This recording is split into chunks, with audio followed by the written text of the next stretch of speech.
विश्व भर में ट्रैकिंग के लिए जाने जाने वाले त्रियुंड ट्रैक पर ट्रैकिंग करने आने वाले पर्यटकों से शुल्क वसूल करेगा। अब त्रियुंड ट्रैकिंग करने जाने वाले पर्यटकों को पर व्यक्ति 200 शुल्क देना होगा। साथ ही त्रियुंड में कैंपेनिंग करने के लिए पर व्यक्ति 500 रुपए और 2 व्यक्तियों का 1000 रुपए वन विभाग शुल्क के रूप में वसूल करेगा। आपको बता दें कि हर साल मैक्लोडगंज के त्रियुंड ट्रैक पर जाने के लिए देश विदेश से पर्यटक यहाँ आते हैं। वहीं जानकारी देते हुए डीएफओ धर्मशाला दिनेश कुमार ने कहा कि त्रियुंड जाने वाले पर्यटकों से जो शुल्क लिया जाएगा उस शुल्क से यहाँ पहुँचने वाले पर्यटकों को अन्य सहूलियत भी प्रदान की जाएगी। इतना ही नहीं, वन विभाग द्वारा वसूले जाने वाले शुल्क के माध्यम से डिजास्टर मैनेजमेंट के पास त्रियुंड आने वाले पर्यटकों का पूरा डेटा रहेगा, ताकि जब कोई अप्रिय घटना होती है तो घटना से निपटने को किसी तरह की कोई प्रशासन की कोई दिक्कत न हो। बताते चलें कि पर्यटन कारोबारियों के साथ वन विभाग के अधिकारियों के साथ बैठक की थी, जिसमें कई कारोबारियों को वन विभाग द्वारा लगाए गए शुल्क पर आपत्ति जताई थी। डीएफओ ने बात को स्पष्ट किया कि जो स्थानीय लोग हैं या जो लोग अपने पशुओं को त्रियुंड के रास्ते से लेकर जाते हैं उन्हें शुल्क देने की आवश्यकता नहीं पड़ेगी। ये शुल्क केवल विदेश से आने वाले पर्यटकों के लिए ही होगा। त्रियुंड वाली ट्रैकिंग साइट है, ये बहुत ही हमारी फेमस है ट्रैकिंग साइट है। उसमें दुनिया भर से, हमारे देश से भी और विदेश से भी पर्यटक ट्रैकर्स घूमने के लिए आते रहते हैं।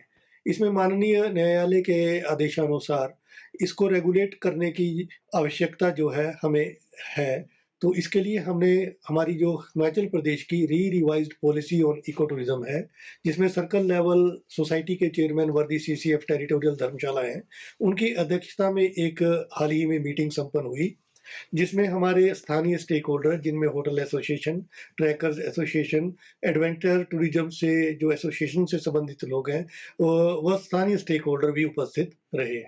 तो सर्वसम्मति से इसमें ये फैसला किया गया कि इस जो हमारी अनरेगुलेटेड ट्रैकिंग है, इसको रेगुलेट किया जाए। तो इसको रेगुलेट करने के कारण सबसे पहले विभाग की मंशा ये है कि हमें इस क्षेत्र की कैरिंग कैपेसिटी को भी ध्यान में रखना है। ये हमारा हिमालयन धौलाधार जोन का एरिया है, जो कि इकोलॉजिकली बहुत ही सेंसिटिव है। तो अनरेगुलेटेड ट्रैकिंग टूरिज्म होने से इस क्षेत्र में बहुत ही ज़्यादा पर्यटक हजारों की संख्या में कई बार एक-एक दिन में चले जा रहे हैं। जब इतने लोग ऊपर हमारे त्रियुंड क्षेत्र या इलाका की तरफ जा रहे हैं, तो कोई भी वहाँ पे प्रॉपर हमारी टॉयलेट की फैसिलिटी ना होने की वजह से जो है ओपन डेफेकेशन हो रही है, और कई लोग जो है थोड़े इनसेंसिटिव भी हैं, तो वो अपनी बियर बॉटल्स, शराब की बोतलें, अन्य प्रकार की प्लास्टिक की बॉटल्स, गंदगी भी वहाँ पे फैला जाते हैं। हमारा ये क्षेत्र जो है, इसमें हमारे कई वाटर कैचमेंट जो प्लान्स हैं इसी पे बने हुए हैं, और इससे पानी के भी पोल्यूट होने की आशंका रहती है। तो माननीय न्यायालय के आदेश व इन सभी ज़रूरतों को जो मैंने आपको भी बताया, इनको मद्देनज़र रखते हुए हमने revised policy on eco tourism, जो कि हिमाचल प्रदेश सरकार द्वारा मान्यता प्राप्त है, इसके तहत यहाँ की जो ट्रैकिंग है इसको रेगुलेट करने का फैसला किया है। इसमें बहुत ही साधारण सा शुल्क रखा गया है, लगभग 200 रुपया जो है डे हाइकिंग के लिए है, और 1000 रुपया टू मैन टेंट के लिए है। अगर कोई लोग वहाँ रात को रुकना चाहते हैं, टेंट पिचिंग करना चाहते हैं, तो 1000 रुपये का शुल्क है। इसके लिए वो निर्धारित परमिट जो है हमारी गलू स्थित चेक पोस्ट से ले सकते हैं, या हमारे जो वन परिक्षेत्र अधिकारी का कार्यालय है चीलगाड़ी, वहाँ से प्राप्त कर सकते हैं, या फिर जो हमारा वन मंडल अधिकारी कार्यालय धर्मशाला है, यहाँ से भी प्राप्त कर सकते हैं।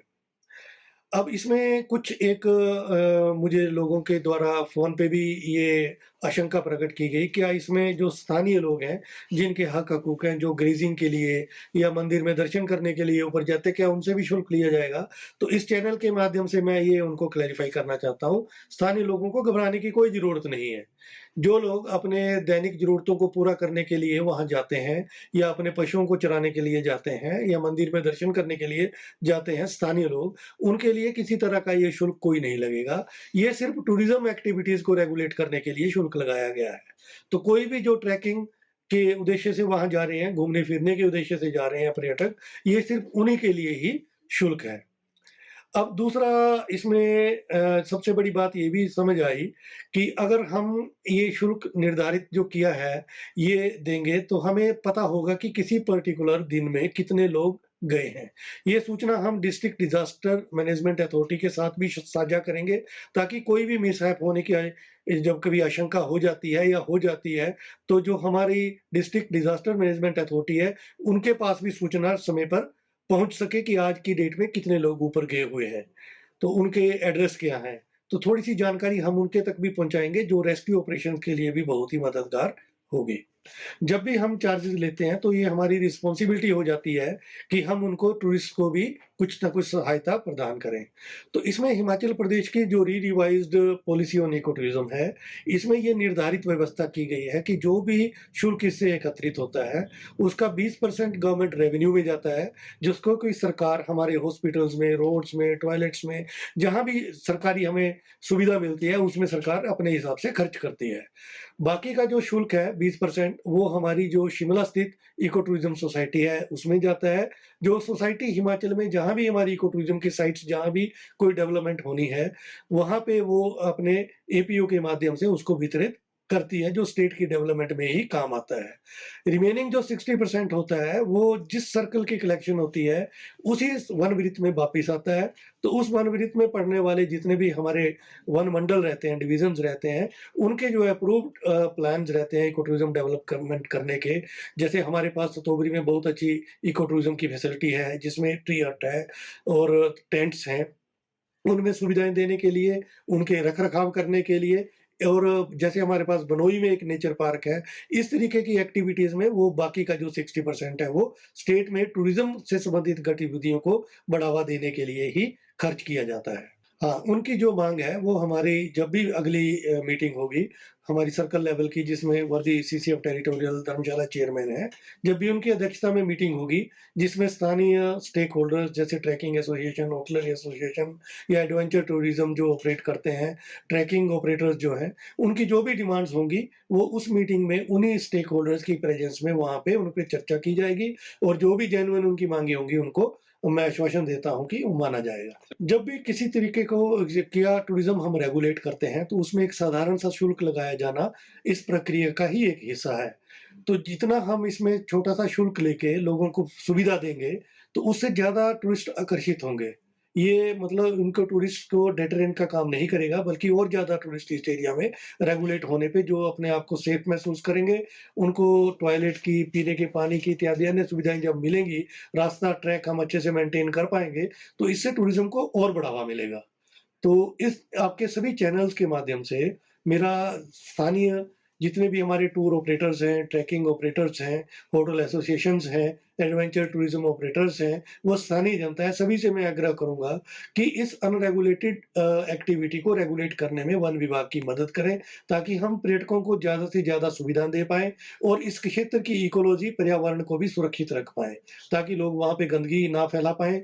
अनरेगुलेटेड कोई भी एक्टिविटी, अनलॉफुल कोई भी एक्टिविटी हमारे वन क्षेत्र में ना हो पाए। तो आप सभी लोगों का सहयोग इसमें अपेक्षित रहेगा। संघ में पिछले 3-4 वर्षों से ऑनलाइन ही ये जो रिज़र्वेशन के प्लेटफ़ॉर्म है, ये लगभग उपस्थित है। इसमें हमारी जितनी भी इको टूरिज़्म की साइट्स हैं, इसकी ऑनलाइन जो परमिट की व्यवस्था वहीं पे है। इवन हमारे जो धर्मशाला वन वृत्त में इको टूरिज़्म के अंडर जो रेस्ट हाउसेज़ हैं, उनकी भी ऑनलाइन बुकिंग पर्यटक करवाते हैं, जिसमें दिल्ली के, फॉरेनर भी और बाहरी क्षेत्रों के भी लोग आते रहते हैं, तो लोगों को ये सुविधा ऑनलाइन भी उपलब्ध है। कि जैसे ही ये रेगुलेशन चलेंगी, तो जो-जो चीज़ें निकल के सामने आएँगी, उस पे गौर किया जाएगा। अगर कहीं इसमें चेंज करने की, इसमें सुधार करने की आवश्यकता महसूस होगी, तो समय के साथ किया जा सकता है। पंजाब केसरी टीवी के लिए धर्मशाला से पूजा शर्मा की रिपोर्ट। हमसे जुड़े रहने के लिए हमारे YouTube चैनल को सब्सक्राइब करें और नई वीडियो की नोटिफिकेशन के लिए बेल आइकॉन को दबाएं। अगर आप ये वीडियो Facebook पर देख रहे हैं तो लाइक जरूर करें और ज्यादा से ज्यादा शेयर करें। इसी तरह के और भी अपडेट्स के लिए फॉलो करें हमारा Instagram पेज himachal.kesri।